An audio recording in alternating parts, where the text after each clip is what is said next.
Brad Adgate is the Senior Vice President and Director of Research at Horizon Media. He joins us in studio now.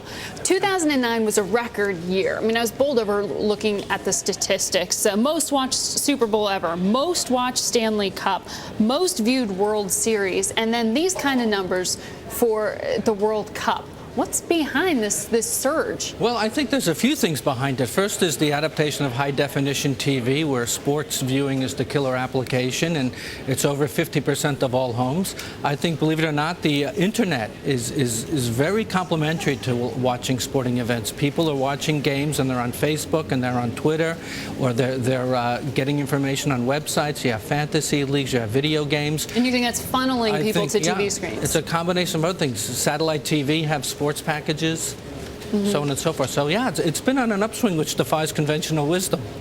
Yeah, you would think that those competing alternate screens would draw in viewers to, streaming video and the like, but you think it's actually building on television? Yeah, I think so. I mean, George Bodenheimer said last month in an interview that television is still the Mack truck of all the video screens, and that still fuels it. And no company has been more prevalent in making their content available on other screens than ESPN.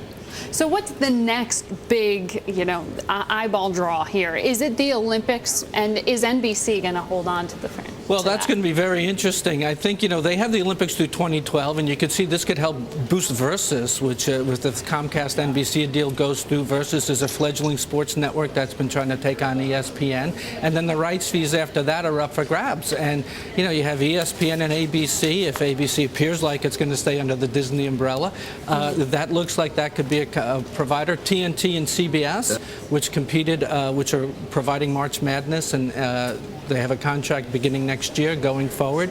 You don't think that the network outlet is still needed? I mean, is that the big argument for ESPN, that they'd have access to ABC's network?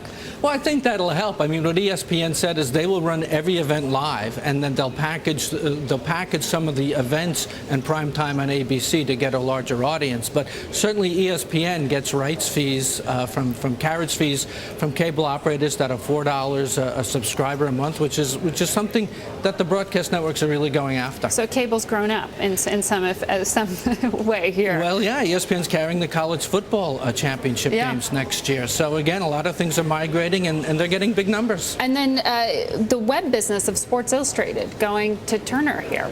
Yeah, I think that's a way to compete with ESPN, which has become the 800-pound gorilla in sports marketing. It was an article in today's Journal, and I think this is something that they've talked about before, and the deal fell through. But Sports Illustrated has a great brand, and taking Turner Sports underneath that, Turner's been very aggressive. They have Major League Baseball, they have the NBA playoffs, they're getting March Madness next year, golf, NASCAR. So, it's a big company, Time Warner, and they're just trying to get it under one umbrella, under a great brand name, and Sports Illustrated certainly is that. All right, Brad, thank you for making sense of $700 million. Impressive. Yeah. That's more than the opening. I think the Beijing Olympics had $600 million worldwide. So,